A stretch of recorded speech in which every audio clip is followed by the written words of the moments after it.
In this video, we're going to show you how to create an RFP document using Proposal Kit. Now, most of the time, people are using Proposal Kit to create the proposal, and if that's in response to an RFP, that's the document most people are creating as their proposal responding to someone else's RFP. But what if you're the one creating the RFP, and that's the document you want to create? So you can also create RFPs using Proposal Kit. And if you look on our website, we do have an article, How to Write a Request for Proposal RFP Document. And if you scroll down this article, it'll give you some examples, and you'll see some samples. We actually have 4 samples included in every single proposal pack of various types of RFPs that were created, and we'll illustrate a couple of those. Now, the one issue to be concerned with is the licensing. So, you can create an RFP document as instructions for the RFP, and you're leaving it to other people who are responding to write their own proposals. So the way our Proposal Kit licensing works is you can't create a document using Proposal Kit that you give to other companies as their proposal. Everybody using Proposal Kit's templates has to have their own license. So you can create your instruction document and then leave it to others to create their proposal. Or if you're going to be giving out our proposal templates for others, you can license a copy for each person who's going to be submitting a proposal. No, most people aren't going to do that, but you can also suggest they get a Proposal Kit and use our system to respond to your RFP. So we're going to illustrate the Request for Proposal RFP sample here, which is an example of a fire and safety system. And we actually have a couple of those RFPs. So we're going to illustrate this first RFP using our safety number 2 design theme. So every time you're going to create a new document, you just click this button to Document Projects, click Add New Project, and we'll click the Pick Documents button. And over on the Quick Start list, you can find layouts for RFPs, and those 4 samples we showed you, you can also find those over here in the View Samples tab. So either place you'll find the RFP. Now if you go over to the View Samples tab, you can find those RFPs here, and you can open up those samples, look at them. So this Request for Proposal is the one we're going to illustrate. Now if you go over and pick the same Request for Proposal sample from the Quick Start list, the Quick Start list usually have additional chapters added in addition to the chapters that were written into the original sample. So that will give you more topics to usually think about. So we're going to find it in the Quick Start list here.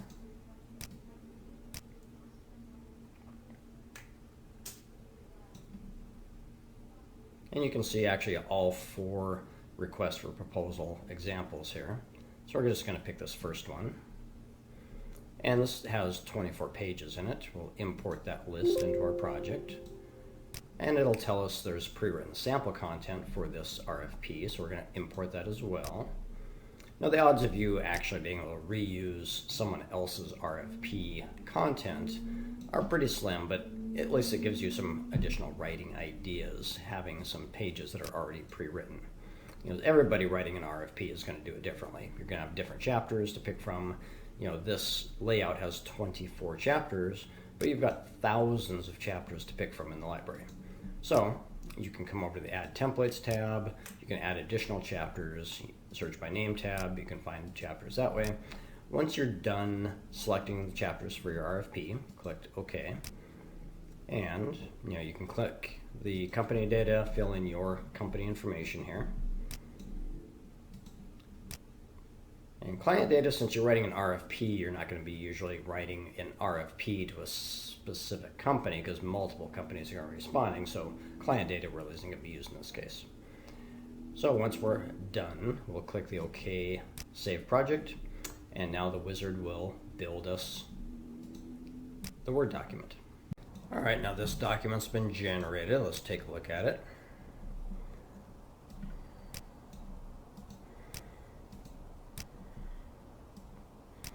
And if we scroll down, we'll see, now usually the front cover letter isn't going to be used in an RFP. This got included using the quick start list, but you can remove that or keep the introduction. And you can see the front page is now, instead of proposal, it says RFP. And you can put your introduction statement here. And these graphics, this is our Safety 2 design theme. It just happens to have a fire related logo. And we have hundreds and hundreds of design themes. You can brand this with your own logo, your own design theme. And as we scroll down, you can see project background, description. So now you can see the actual details of the RFP. You know, it might include a deadlines page, outline all the milestones that need to be met, information about the application process, the format of the RFP, what format the responders need to put their proposals into, and so on.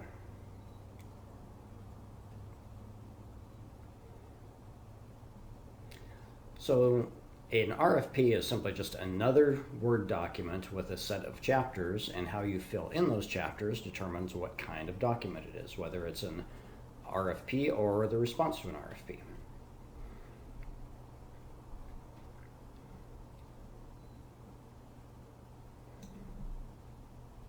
And note, this will be your name and address information that gets merged in. You know, you won't see our company information in the documents. Now we'll illustrate another RFP for a different kind of business. And this next one will be a transportation related RFP.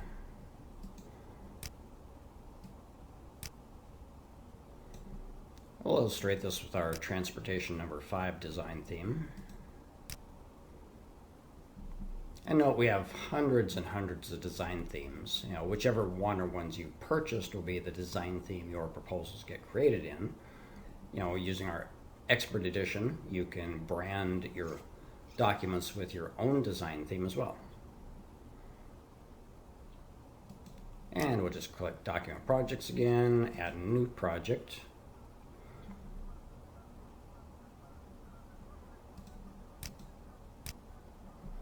And this time we'll use the Samples tab. And if we go into the Samples tab, you know, we can scroll down the categories. These categories will narrow down the hundreds of samples down to the ones specific to that type of document.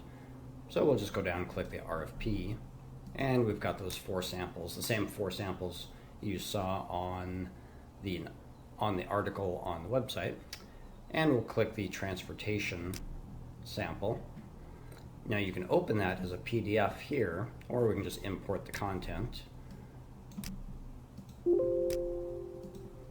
Now our project's been loaded with the 17 chapters from this sample, and it will pull in the sample content as well when we build the document.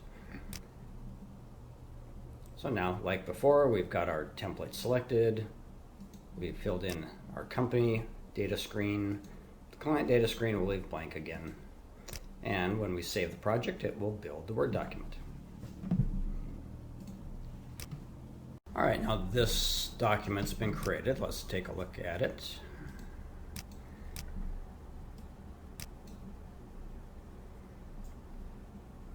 And this RFP actually does use a cover letter, and it pulled in sample content. And if you scroll down, now we see our transportation number 5 design theme, and our list of chapters that were selected for this RFP. And just like before, the chapters are describing the information needed for others to fill out their own proposals in response to this RFP. You know, you're talking about the format of the expected proposals to be submitted. You're giving background information on the project, application information, describing information about your company, or how the responses will be evaluated, and so on. So basically, using Proposal Kit, you're essentially using Proposal Kit to create an RFP instruction document for others to then go and create their own proposals. So you're not necessarily giving others a template to fill out to give back to you. And that is how you create an RFP document using Proposal Kit. Let us know what you think in the comments below, and click subscribe to keep up on the latest proposal writing tips with Proposal Kit.